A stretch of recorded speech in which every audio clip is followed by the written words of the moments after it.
Hi everyone, this is me Sonia और आज इस वीडियो में हम डिस्कस करेंगे आई एबनॉर्मलिटीज़। ठीक है। सबसे पहले एबनॉर्मलिटी है हमारे पास कंजक्टिवाइटिस। नाउ इस वर्ड कंजक्टिवाइटिस को देखें, कंजक्टिवा और आइटस दोनों से मिलकर ये वर्ड बनता है। कंजक्टिवा में इन्फ्लामेशन को, आइटस का मतलब होता है इन्फ्लामेशन। ठीक है, तो कंजक्टिवाइटिस का मतलब है इन्फ्लामेशन ऑफ कंजक्टिवा। अब इस कंडीशन में क्या होता है, इस कंडीशन में कंजक्टिवा जो है उसमें हाइपरीमिया हो जाती है। हाइपरीमिया के साथ साथ उसमें प्रीडोमिनेंट रेडनेस हो जाती है आई की पेरिफ्री में, लाइक दिस। ये डायग्राम, इस डायग्राम में आप देख रहे हैं। Now this is the conjunctiva. ठीक है, ये कंजक्टिवा है। इसमें हाइपरीमिया की वजह से क्या हो रहा है, जो उसके साथ पेरिफ्री में जो ब्लड वेसल्स है वहाँ पर रेडनेस हो रही है। Now this is the periphery of eyes and also this is the periphery of the eye. ठीक है, दोनों पेरिफ्री में क्या है, रेडनेस है। उसके अलावा यहाँ पर देखें तो कंजक्टिवा में इन्फ्लामेशन हो रखी है। इन्फ्लामेशन के बाद वहाँ से क्या हो रहा है, डिस्चार्ज हो रहा है, पेरुलेंट डिस्चार्ज और टीयरिंग हो रही है। ओके, तो जब आइस में रेडनेस, डिस्चार्ज, पेरुलेंट जो कि हो, उसके साथ साथ टीयरिंग, तो उस कंडीशन को हम हाइपरीमिया बोलते हैं, सॉरी कंजक्टिवा बोलते हैं। हाइपरीमिया की वजह से ये सब हो रहा है। ओके,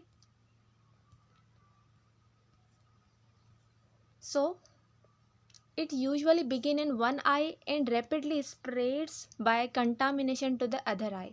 अब ऐसा नहीं है कि कंजक्टिवा एक साथ दोनों आईज में हो ये सिर्फ एक ही आई में पहले अकर होती है, उसके बाद ये दूसरी आई में कंटामिनेशन की मदद से स्प्रेड हो जाती है। उसके अलावा the patient experience mild discomfort rather than the severe pain. अब जो कंजक्टिवाइटिस वाला पेशेंट होता है उसकी आइज़ में सिवियर पेन नहीं होता, जस्ट क्या होता है, उसमें माइल्ड डिस्कम्फर्ट होता है, उसकी आइज़ में इरिटेशन होती है। ठीक है, बाकी सिवियर पेन नहीं होता। उसके अलावा विजन की बात करें तो कंजक्टिवाइटिस में जो विजन है वो ज़्यादा अफेक्ट नहीं होती।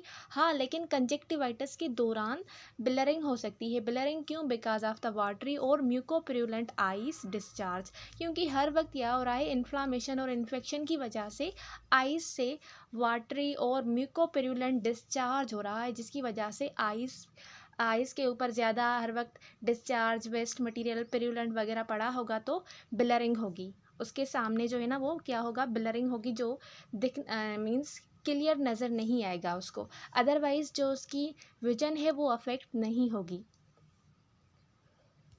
सो he can try to get the red out but it won't work as long as I am around. अब ये क्या है, ये पेरुलेंट डिस्चार्ज है। ये सिंपली क्या कह रहा है कि जब तक मैं यहाँ पर हूँ तब तक ये अपनी यानी मुझसे जान नहीं छुड़ा सकता। Okay, simple. देन दूसरी एबनॉर्मलिटी है आइज़ की हमारे पास, जिसको हम बोलते हैं एक्यूट एंगल क्लोजर ग्लाइकोमा। अब ये टाइप है ग्लाइकोमा का। ग्लाइकोमा के हमने दो टाइप्स डिस्कस किए हुए हैं। एक होते हैं एक्यूट एंगल और क्लोजर ग्लाइकोमा, और दूसरे होते हैं ओपन ग्लाइकोमा। ठीक है, उनमें एंगल जो होती है वो ओपन होती है, और इस वाली कंडीशन में जो एंगल होती है, एंगल क्लोजर का मतलब है कि एंगल जो है वो क्लोज है। नाउ इसके अंदर डिस्कस करते हैं कि क्या है। Acute angle closure glaucoma is characterized by rapid onset of unilateral inflammation, severe pain and pressure and photophobia। अब ये किस्म का क्या है, आइस में जो फ्लूइड होता है उसके इंक्रीज होने की वजह से ग्लाइकोमा कंडीशन अकर होती है, जिसमें टू टाइप्स होते हैं। तो एक्यूट एंगल क्लोजर ग्लाइकोमा में क्या होता है, रैपिडली यूनिलेटरल इन्फ्लामेशन होती है। उसके अलावा आइस में सिवियर पेन और प्रेशर होता है। प्रेशर क्यों होता है, क्योंकि जो एंगल है वो क्लोज हो गई है, जिसकी वजह से जो आइस का फ्लूइड है वो ड्रेन नहीं हो रहा। जब वो फ्लूइड ड्रेन नहीं होता आइस से, तो वो आइस में अकोमुलेट हो जाता है। आइस में अकोमुलेट होने की वजह से वो ज़्यादा प्रेशर काज करता है, जिसकी ज़्यादा प्रेशर की वजह से क्या होता है, आइज़ में सिवियर पेन होता है। और उसके अलावा फोटोफोबिया भी होती है। फोटोफोबिया का मतलब है जो एक्यूट एंगल क्लोजर ग्लाइकोमा वाले पेशेंट्स हैं उनको लाइट से सेंसिटिविटी होगी। ठीक है, वो ज़्यादा सेंसिटिव होंगे लाइट से, उनको लाइट पसंद नहीं होगी, तो उनको हम बोलते हैं फोटोफोबिया, जिनको लाइट से डर लगता है। It also cause decreased vision. अब इसमें जो विजन है वो भी डिक्रीज हो सकती है। कंजक्टिवा में विजन डिक्रीज नहीं हो रही थी, जस्ट ब्लरिंग हो रहा था। लेकिन इसमें जो है वो विजन भी डिक्रीज़ होती है। उसके अलावा मॉडरेट प्यूपिल डायलेशन भी अगर होती है, जो प्यूपिल है वो डायलेट हो जाता है। और हमें पता है जब प्यूपिल डायलेट हो जाता है तो जो सामने वाली चीज़ें हैं वो थोड़ी बड़ी दिखने लगती है, एज़ कम्पेयर टू पहले जितनी छोटी दिख रही थी, यानी नॉर्मल दिख रही थी, नॉर्मल से ज़्यादा थोड़ी बड़ी दिखने लगती हैं। और जो अगर कोई चीज़ करीब करें अपनी आँखों के, तो वो उनको ठीक से नज़र नहीं आएगी, ब्लर होगी, क्योंकि उनका जो प्यूपिल है वो डायलेट है। तो इस वजह से उनकी जो विज़न है वो डिक्रीज़ हो सकती है। ओके। उसके अलावा नॉन रिएक्टिव प्यूपिलरी रेस्पॉन्स, जो नॉन रिएक्टिव प्यूपिलरी रेस्पॉन्स है वो भी डिस्टर्ब होगा, ठीक है, वो रिएक्ट नहीं करेगा किसी भी वैसे क्या होता है, लाइट से जो प्यूपिल है ना वो रिस्पॉन्ड करता है। लाइट हम लगाते हैं तो जो प्यूपिल है वो कंस्ट्रिक्ट हो जाता है, फिर जब लाइट हटाते हैं तो प्यूपिल डायलेट हो जाता है। लेकिन इस कंडीशन में वो कोई भी प्यूपिलरी रेस्पॉन्स जो है वो रिएक्टिव नहीं होगा। And clouding of the cornea but no eye discharge. अब इसमें कोई भी डिस्चार्ज नहीं होता, क्यों? क्योंकि पीछे से जो एक्वस ह्यूमर होता है वो पीछे प्रेजेंट होता है ना, तो वहाँ पर वो ज़्यादा अकुमुलेट हो जाता है और ज़्यादा प्रेशर हो जाता है, ठीक है। ज़्यादा जब प्रेशर लगता है तो आईज़ जो है वो थोड़ी बाहर निकल कर आती हैं, ठीक है, क्योंकि अंदर से अगर कोई प्रेशर लगेगा तो बाहर जो सामने वाली चीज़ है वो थोड़ी आगे फॉरवर्ड होगी। तो इसी तरह से ही यहाँ पर भी कंसेप्ट है कि अंदर जब प्रेशर ज़्यादा अकुमुलेट हो जाता है तो आइज़ के ऊपर ज़्यादा प्रेशर पड़ता है, जिनकी वजह से सीवियर पेन अकर होता है। लेकिन इसमें कोई डिस्चार्ज नहीं होता। कॉर्निया के ऊपर क्लाउडिंग हो जाती है because of the aqueous humour. ज़्यादा एक्वस ह्यूमर की वजह से जो कॉर्निया है उसके ऊपर क्लाउडिंग हो जाती है, क्योंकि पहले जो एक्वस ह्यूमर था वो तो ड्रेन हो रहा था, अब ज़्यादा जो बन जाएगा तो वो क्या करेगा, क्लाउडिंग करेगा कॉर्निया के ऊपर। ऑप्थेल्मोस्कोपिक एग्जामिनेशन ये एक प्रोसीजर है, मेथड है, जिसकी वजह से हम क्या करते हैं, आइज़ को एग्जामाइन करते हैं कि कौन सी कंडीशन है, क्या हो रहा है, डायग्नोज सिंपली करते हैं हम। तो ऑप्थेल्मोस्कोपिक की मदद से हम ये एग्जामिनेशन की मदद से ये रिवील करते हैं कि there is the changes in retinal vessels and enlargement of physiologic cup. अब जो रेटिना है वहाँ पर हमें चेंजेस मिलती है, उसके अलावा जो फिजियोलॉजिक कप है अंदर वो भी इनलार्ज हो जाता है। इसका यहाँ पर मैं आपको सिंपल डायग्राम दिखा रही हूँ। Okay, so this is a diagram. इसमें जो ब्लड सप्लाई है एक तो वो डिक्रीज़ हो जाता है because of the high pressure. हमें पता है हाई प्रेशर की वजह से ब्लड वेसल जो है वो कंप्रेस हो जाती हैं, जिसकी वजह से ब्लड सप्लाई रेटिना की तरफ डिक्रीज़ हो जाएगा। उसके अलावा ब्लड वेसल जो है वो डिस्प्लेस हो जाएगी नेजली, और जो बीच में जो फिजियोलॉजिक कप है वो इनलार्ज हो जाएगा। ओके। उसके अलावा ये आप डायग्राम देखें तो डायग्राम में जो आई है वो स्वेल कर रही है, क्यों? क्योंकि ज़्यादा अमाउंट में फ्लूइड जमा हो गया है। वैसे क्या होता है, वैसे नॉर्मली ड्रेन हो जाता है, लेकिन एंगल क्लोज है, क्लोज एंगल की वजह से जो फ्लूइड है वो बाहर नहीं, यानी आई से बाहर नहीं निकल पा रहा और आई में जमा हो रहा है, जिसकी वजह से, जैसे सिंपल मैं एग्जांपल दूं कि गुब्बारे में ज़्यादा पानी भर देते हैं तो वो फूल जाता है, इसी तरह से जो यहाँ पर आए ही उसके अंदर भी ज़्यादा जो एक्वस ह्यूमर जो फ्लूइड है वो फिल हो गया है, जमा हो गया है, जिसकी वजह से जो आई है वो स्वेल कर रही है। क्लियर? देन हमारे पास है other abnormality which is periorbital oedema. Periorbital oedema word से ही क्लियर है कि आइस के पेरी यानी अराउंड, सराउंडिंग में, ठीक है, एडिमा हो तो उसको हम बोलते हैं पेरी ऑर्बिटल एडिमा। अब बीच में आई देखें तो वो बहुत सिंपल और छोटी है, उसके सराउंडिंग में देखें, उसके बाहर देखें तो बाहर क्या है, स्वेलिंग है, एडिमा है। तो अगर स्वेलिंग अराउंड द आई और पेरी ऑर्बिटल एडिमा जो है वो रिजल्ट होती है from allergies, local inflammation, fluid retaining disorders और क्राइंग की वजह से। ओके, ये इसके काजेज है जिसकी वजह से पेरी ऑर्बिटल एडिमा आकर होती है। देन है हमारे पास टोसिस। इसमें क्या होता है, इसमें जो एक साइड वाली आई होती है उसकी अपर आईलिड ड्रॉप कर जाती है। बाजू का दो भी हो सकती है, लेकिन मोस्टली एक आई की जो अपर आईलिड है वो ड्रूप कर जाती है। So drooping upper eyelid may be caused by interruption in sympathetic innervation to eyelid. अब जो सिंपैथेटिक इनरवेंशन होती है यानी नर्व सप्लाई होता है आइज़ की तरफ, उसमें इंटरप्शन हो जाती है, जिसकी वजह से जो आईलिड है वो ऊपर नहीं उठ पाती, उसमें मूवमेंट नहीं हो पाती, या फिर मसल वीकनेस हो जाती है, या फिर ओक्यूलोमोटर नर्व जो है वो डैमेज हो जाती है। ओक्यूलोमोटर नर्व का काम होता है आइज़ की मूवमेंट करवाना। तो अगर ये सारे मसले हो जाते हैं तो उसके रिज़ल्ट में आई की जो अपर आईलिड है वो ड्रूप कर जाती है, यानी ऊपर नहीं उठ पाती। तो इस कंडीशन को हम टोसिस बोलते हैं। नेक्स्ट है हमारे पास कैटारेक्ट। अब ये बहुत कॉमन है और इसका जो कॉमन काज है ये यानी विजन लॉस का कॉमन काज है वो कैटारेक्ट है। कैटारेक्ट में क्या होता है, क्लाउडिंग हो जाती है लेंस की और लेंस कैप्सूल की, जिसके रिजल्ट में क्या होता है, विजन लॉस हो जाती है। अब ये कैटारेक्ट ट्रामा, डायबिटीज़ और सम मेडिकेशंस की वजह से अगर होती है। इस कंडीशन में सिंपली क्या होता है, यहाँ पर जो लेंस होता है, आई का लेंस होता है वो क्लाउडिंग हो जाता है, उसके ऊपर यानी ओपेसिटी आ जाती है। जैसे कि आपके पास फॉर एग्ज़ाम्पल दो गिलास हैं, ठीक है, ट्रांसपेरेंट गिलास। एक साफ़ है तो उससे आपको क्लियर नज़र आएगा बाहर, और दूसरा गिलास जो है उसके ऊपर स्क्रैचेस हैं और वो बहुत गंदा हुआ है, यानी वो ज़्यादा ट्रांसपेरेंट नहीं है। तो सिंपली यहाँ पर भी ऐसा ही सिस्टम होता है, जो लेंस होता है वो ज़्यादा ट्रांसपेरेंट नहीं होता, उसके ऊपर क्लाउडिंग हो जाती है, जिसके बाद वो थोड़ा ओपेक हो जाता है। और हमें पता है जब भी कोई चीज़ ओपेक हो जाती है तो उसके बाद में जो चीज़ है वो हम नहीं देख सकते। जो भी ओपेक ग्लासेस होते हैं उनके बाहर हम नहीं देख सकते, अदरवाइज़ जो ट्रांसपेरेंट होते हैं उनके बाहर हम क्लियरली देख सकते हैं। तो यहाँ पर भी यही कंडीशन होती है, जो लेंस होते हैं वो प्रोटीन एग्रीगेशन की वजह से क्लाउडिंग हो जाती है, जिनके बाद बाहर उनकी जो विजन है वो नहीं हो पाती ठीक से।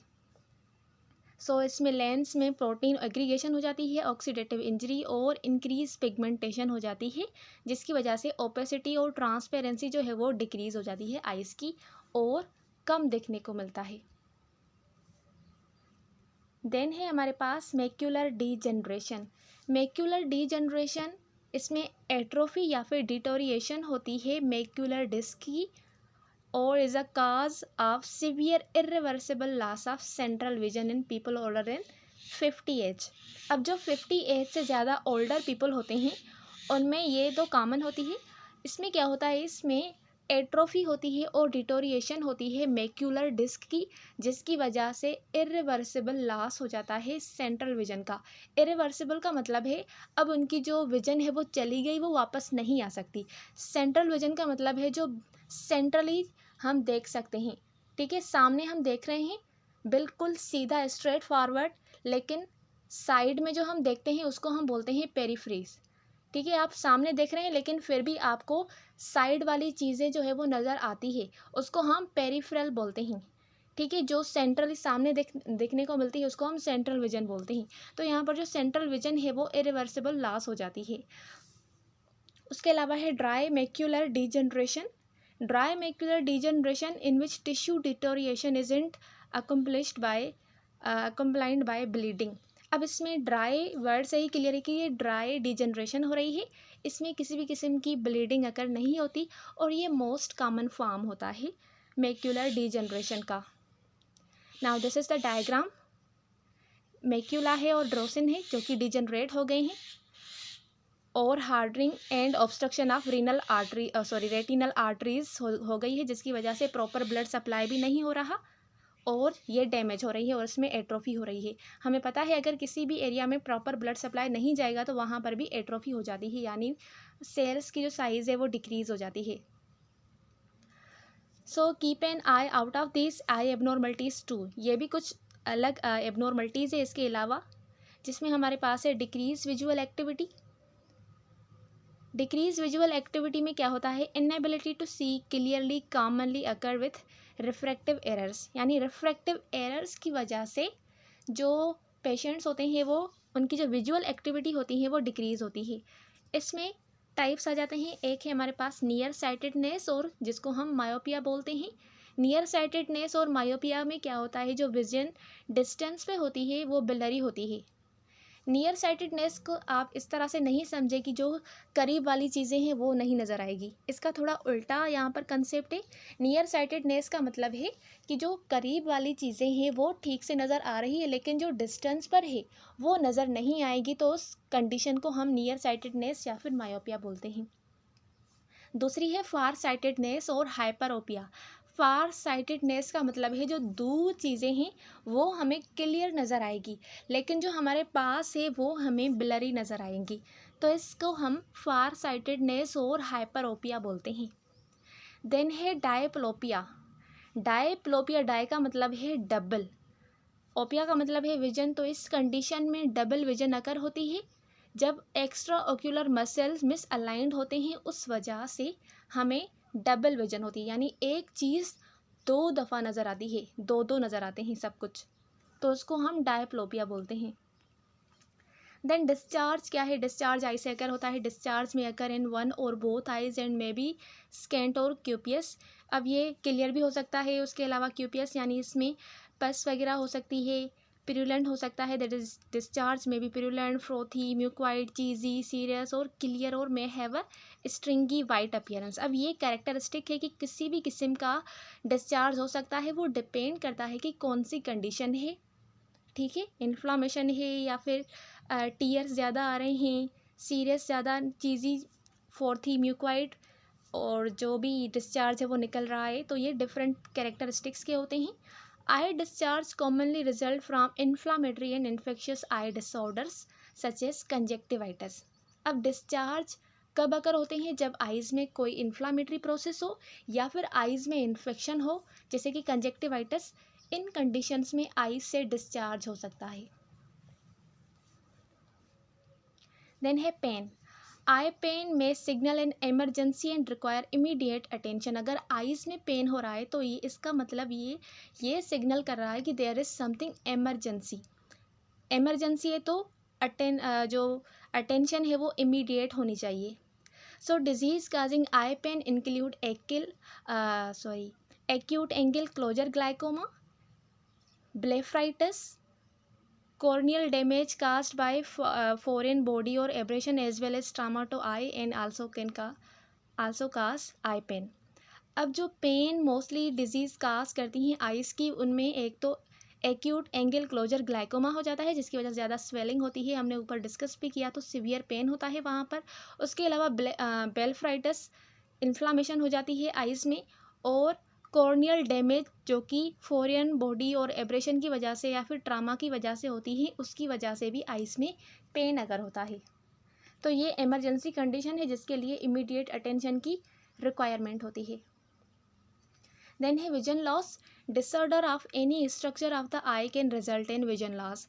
आइज़ एक तो बहुत छोटी है और उसके किसी भी स्ट्रक्चर में अगर कोई डिसऑर्डर हो गया तो उसकी वजह से विजन लॉस हो सकती है।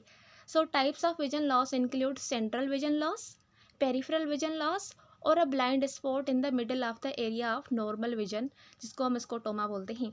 तो ये तीन टाइप्स होते हैं विजन लॉस की, ठीक है। एक होती है सेंट्रल विजन लॉस, जो कि सेंट्रली हम देखते हैं वो विजन लॉस हो जाए।